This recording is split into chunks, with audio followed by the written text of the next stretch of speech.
Cassidy Moore was living the dream.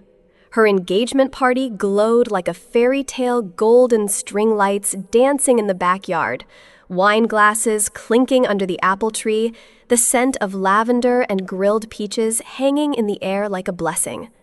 She wore the soft green dress Trevor once said made her look like hope wrapped in silk. And for a moment, that's exactly how she felt.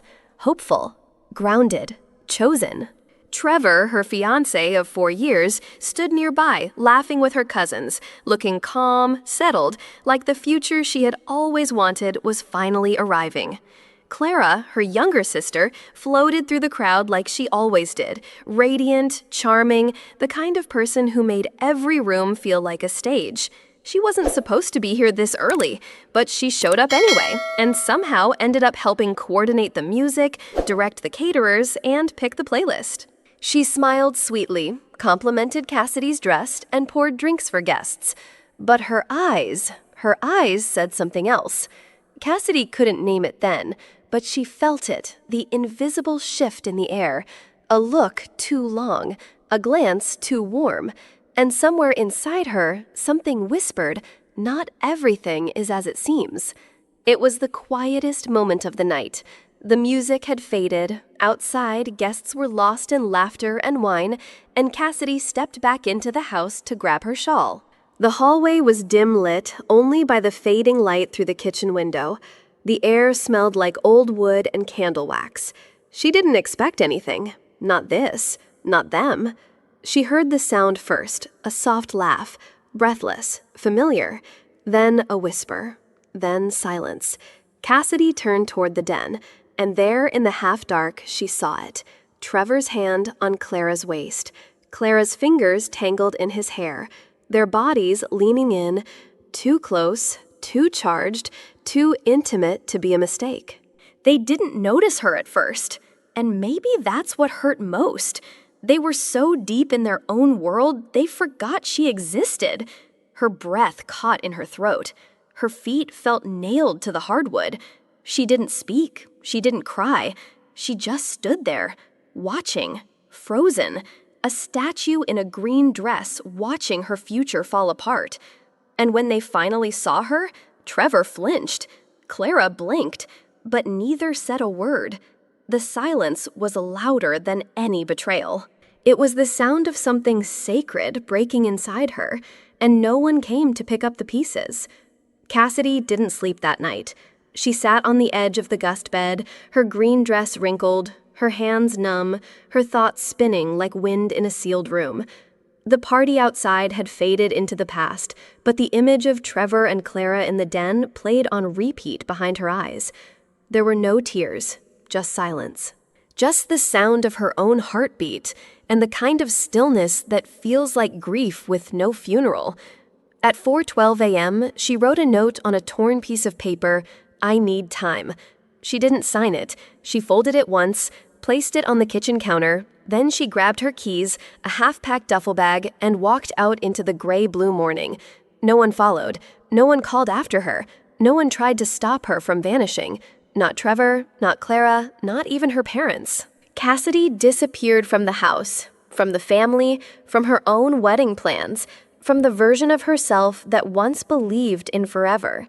She drove without music, without direction, just away. And when she finally pulled into her apartment in Seattle, it no longer felt like home. It felt like a hiding place for a woman who had just lost her name. Seattle became a shelter, but not the kind that heals. The city didn't know who Cassidy used to be, didn't remember the bright-eyed woman who used to hum while sketching, who loved wildflowers, secondhand bookstores, and caramel lattes with extra cinnamon. Her apartment, once filled with light, now felt dim, quiet, hollow. The engagement photos were the first to go. She took them down, frame by frame, wrapped them in an old sweater, and shoved them into the back of her closet, buried beneath winter coats and shoes she no longer wore. Every trace of Trevor's deleted. Every trace of Clara muted. But some things don't delete. The scent of his shampoo on a sweatshirt she forgot to wash. The sound of Clara's laugh lingering in her head like broken glass. So Cassidy worked. 14-hour days at the firm. Revisions no one requested. Presentations no one attended. She skipped lunch, skipped weekends, skipped birthdays. Pain turned into a schedule. Grief became a routine.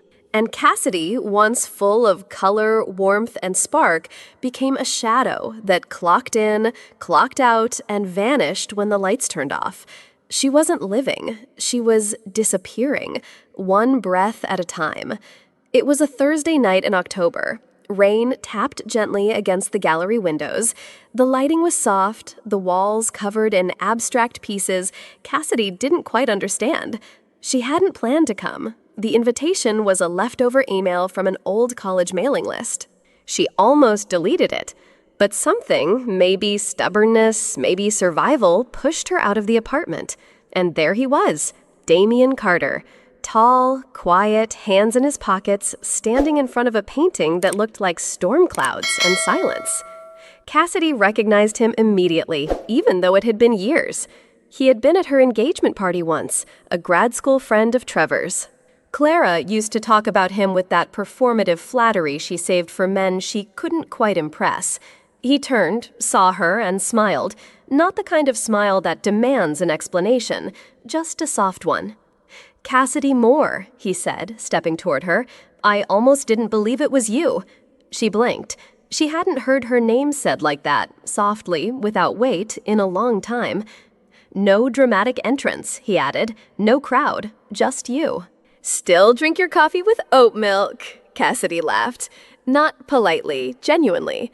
And in that small moment, in a room full of strangers and modern art, she didn't understand. Something shifted. Not loud, not life-changing, just something human. Damian didn't ask what had happened. Not once. He didn't mention Trevor. He didn't ask about Clara. He didn't push her to explain the way she avoided certain topics or why she sometimes stared out the window too long. He simply stayed. He stayed when Cassidy was quiet for hours. He stayed when she laughed at nothing. He stayed when she woke up shaking from dreams she couldn't name. And most of all, he stayed without needing her pain to be performative. Love didn't crash into her life this time. It didn't come with fireworks or declarations or promises written in capital letters. It came slowly, softly, like the morning coffee he made with oat milk and just enough cinnamon. Like the way he never filled the silence unless she wanted him to. Like the way he always stood on the side of her that had once been left empty. One day, without a speech, without a proposal, they went to the courthouse. There was no dress, no vows rehearsed, no aisle to walk. Just two people, a quiet judge, and two elderly witnesses who looked like they believed in real love more than most. No one in Eugene knew, and Cassidy liked it that way. This love wasn't for display. It wasn't for the people who once looked through her. It was hers, private, precious, protected. 3 years had passed. 3 long, silent years. No calls from her mother, no messages from Clara, not even a stray email from Trevor. Birthdays came and went like shadows. Holidays passed without a name in the mailbox. Cassidy had disappeared from the family's orbit, and not a single person came looking, except one, her grandfather. His voice crackled over the phone like an old record, worn but warm. "Kaz," he said, soft, almost shy. "No pressure. I'm turning 80 next month. One dinner. That's all I ask." She closed her eyes, let the silence sit between them for a moment. It wasn't guilt she felt. It wasn't anger either. It was something quieter, like remembering who you were before the storm.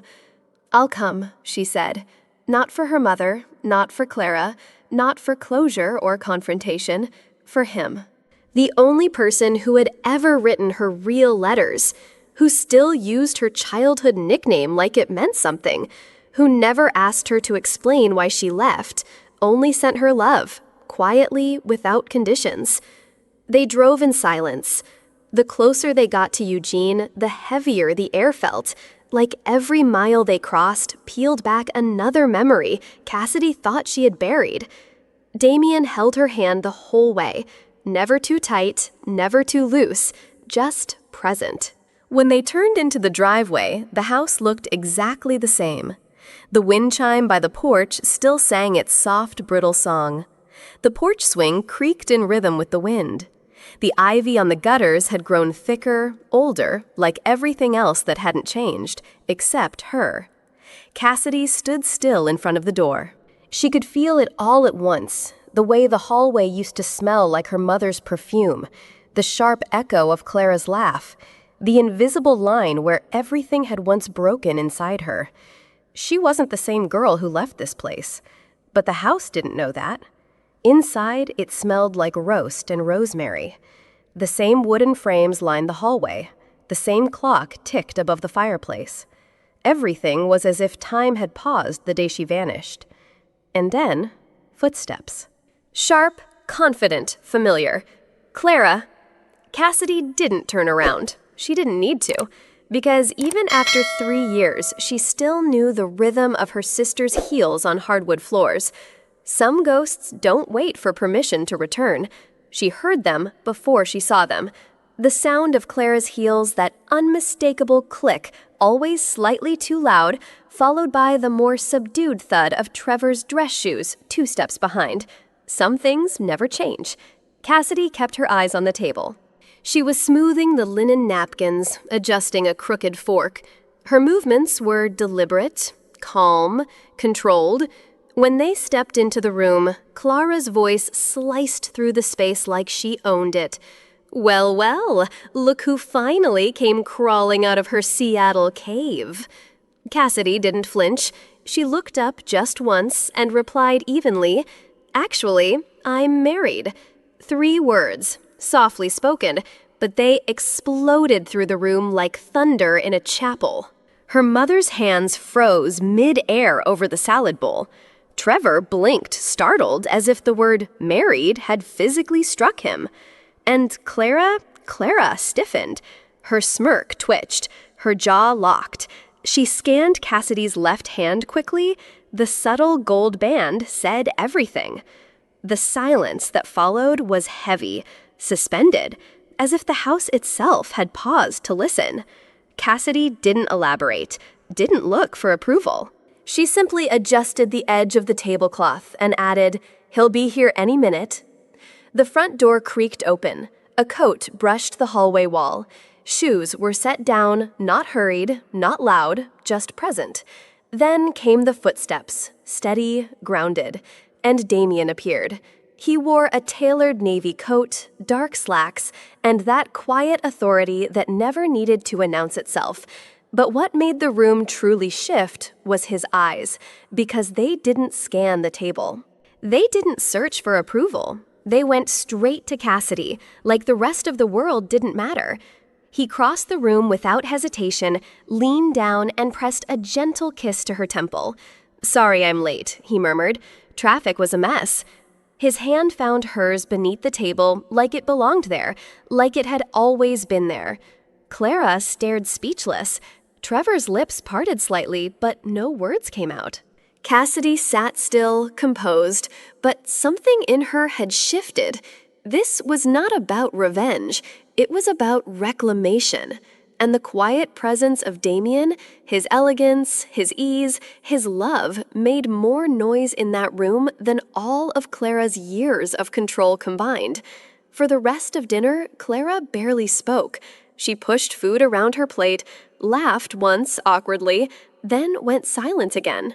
Because sometimes grace is the loudest weapon in the room.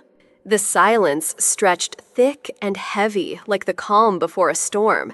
Clara's eyes flicked between Cassidy and Damian, searching, maybe for a crack, maybe for a chance. And then she snapped. With a sharp rap of her spoon against the glass, she cut through the tension like a knife. "Well, well," she said, her voice dripping with sarcasm. "Look who disappeared, and now comes back with a husband no one ever knew about. That's bold." Cassidy didn't respond. Not a word. Her calm was a wall Clara couldn't breach. But then, unexpectedly, Trevor spoke, his voice low, firm, and final. "That's enough, Clara." The room held its breath. Clara's smirk faltered. Trevor's words hung in the air like a verdict. Enough. Clara's eyes widened. Shock? Disbelief? Maybe a hint of fear. Her carefully constructed facade cracked in an instant. Trevor turned to her, his gaze colder now, stripped of its old sparkle. "You don't have to do this," he said quietly, his voice heavy with regret. Without another word, he followed Clara out the back door into the garden. The door shut softly behind them, and they never came back. The room remained still charged with the weight of what had just unfolded. After dinner, Cassidy and Damian moved quietly through the kitchen. She washed the dishes while he helped her grandfather settle back into his favorite armchair. The house was still, but the weight of the evening lingered in the air, thick like the scent of lemon pie cooling on the windowsill. Her mother offered a half-hearted hug, a gesture more polite than warm. Her father's voice was low and soft, almost a whisper. "Drive safely," he said. No one mentioned Clara again. No one asked about Trevor. The past had been acknowledged, but it was no longer the room's owner. Cassidy took a deep breath. For the first time in years, she felt the clean air of freedom. Cassidy stepped outside into the crisp night air. She didn't cry. She didn't look back. She didn't carry anger or bitterness in her heart. She walked away not from a place, but from a past that no longer defined her. Damian's voice came softly behind her. "Are you okay?" She paused, took a deep breath, the cool air filling her lungs. For the first time in a very long time, she smiled. "I'm really okay," she said. "No more shadows. No more ghosts. Just freedom." Life will inevitably bring betrayal, heartbreak, and moments when the people we trust the most let us down. But the true measure of strength is not in revenge or anger. It lies in the quiet reclaiming of your own peace and freedom. Cassidy's journey teaches us that healing doesn't require loud declarations or public vindication. Sometimes the most powerful response is simply to live well, love quietly, and walk away with dignity. True freedom comes not from breaking others down, but from rising above the pain they caused. Your worth is never defined by those who choose to betray you. It's built in how you rebuild yourself. Remember, you don't owe anyone an explanation for your healing. You owe it to yourself. If Cassidy's story touched your heart, if you believe in the strength of quiet resilience and the beauty of reclaiming life after pain, then you're in the right place. Subscribe now to Pieces of Soul, where every week we bring you real stories of courage, healing, and the unbreakable human spirit. Join our community, be inspired, and never forget your story matters.